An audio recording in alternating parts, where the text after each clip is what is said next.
Hey guys, it's Joel, and I wanted to do a quick video on cult psychology because I've gotten a lot of questions about cult psychology and cult-related trauma and deprogramming, and probably more than I can go into in this. I think it's because there's that NXIVM or NXIVM, I don't know how you say it, the documentary about the cult that Keith Raniere had that had a lot of celebrities in it. That started out as like a self-help class or something, and then ended up with a sex cult. So I think that they've been making some stuff about that, and that's why I've gotten that question a little bit. But anyway, here we go. There's a ton to be said about cult psychology, trauma, deprogramming. Probably more than I can do in this. So I just wanted to start with one thing that I think is kind of interesting, and that is probably the most helpful if you're trying to avoid that or look out for people that you love. So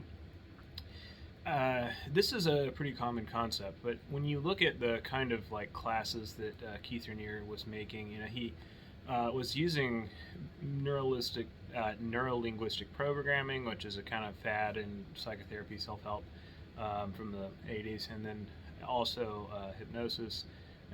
There's like a little bit of the kind of hero's journey, self-help, hijacking the hero's journey, like Ayn Rand stuff in there. And but the main thing that he did, like the reason when you look at people and you're like, why would you ever sleep on the floor or accept punishment from this guy or whatever, the reason that people do what they do, that they get sucked into the cult, is this aha moment where they feel like somebody gets them.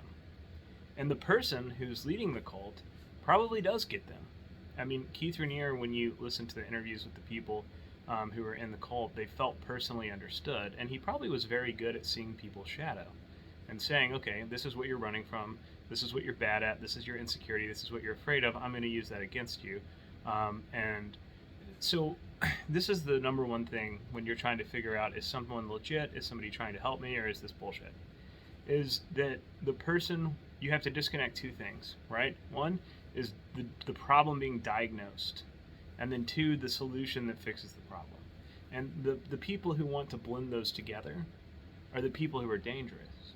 So, for example, Raniere would be able to look at these people and say, what? You've got a father-shaped wound. You've been running from this your whole life. You're coming at me with this father energy of wanting me to be a father figure, and I think this is why it is. Or, you've been, and the person's going, yeah, whatever he's saying. They're like, yeah, that's it. You totally understand. Well, the only way to fix that is to do this, and now you have to, do you understand how this process, because you have this problem, right? So this process, that's what's going to help you. That's what's going to help you. But in, your problem is this, and this thing over here, that's the only thing that works. And they want you to say, okay, you understood what the problem was, the diagnosis was correct. So this prescription and that you understanding that problem and this prescription are linked together, and this is the only way I can get better. So if anybody tells you that the only way that you can get better is through this thing that they're doing, that's probably a bad sign, right? I don't care if it's a parent, I don't care if it's a therapist, a priest, a self-help guru, a book. If they say that there's only one way that you can fix your problem, that's not right, and red flags should go up. You should say, hey, this is the problem, okay, here's all these other options, let me evaluate evidence and research and my own gut feeling and say which one is the best one. And somebody who's saying, no, problem means you have to do this solution, that is an issue. You see that in religion where it's exploitative. The only way to do it is through this. You see that in tons of things. Advertising is a pretty big one. They say that if you watch those like little advertisement videos, they're usually like animated. People send you on LinkedIn or whatever.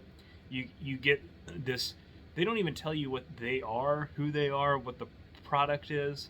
Sometimes for 20 minutes, it's just this video of like, we've all tried so hard before, and you keep trying, but then every time you try and meet a girl or you get a job, it doesn't work, and then you feel bad about yourself, and you wonder, am I the reason that I'm not doing it? And you just don't know, and then you feel worse, and blah, blah, and they're reaching out to a very specific type of person, and that's dating or resume building or whatever. There's tons of the. I don't even know what the product is on some of them because I don't get to the end. But websites are written that way, and they call it sales-driven principles. where you go to the website and the first thing, I mean, a little bit of this is on our website because it works. If you read the mission statement, it's like the beginning of the hero's journey going into this thing. They don't want you to say, hello, I'm Joel Blackstock and I'm a psychotherapist. Let me tell you about psychotherapy and what I'm good at. That doesn't convert as many people to click on book appointment as if I say, it's very hard to be angry, it's very hard to be sad. It's very hard to try a whole lot of things to feel better, and you try those things to feel better, yet they fail, and you wonder, what can I do? You know, that is a hook that pulls you in. One of the neurolinguistic programming things that a lot of cult leaders use, it's also a hypnosis principle, is that you figure out where somebody is, and then you mirror their body language. So if you're kind of shrinking and, sad or something, I don't go, I'm an authority figure and I'm confident, I'm here to help you. I go, hey, you know what? I was thinking about something, and I was thinking that it might be a good thing for you. Is it okay, maybe, if I tell you a little bit about that? Because I'm reducing my posture, I'm making myself small, I'm making myself seem less confident, I'm paying rapid attention to you, drawing you in and making you curious, but I'm not threatening because I'm making myself a little bit smaller than you, or at least at your level. So you feel in control. If somebody's big and confident and brave, then I would say, why, hello, nice to meet you, thanks for coming here. Let me tell you a little bit what we're all about.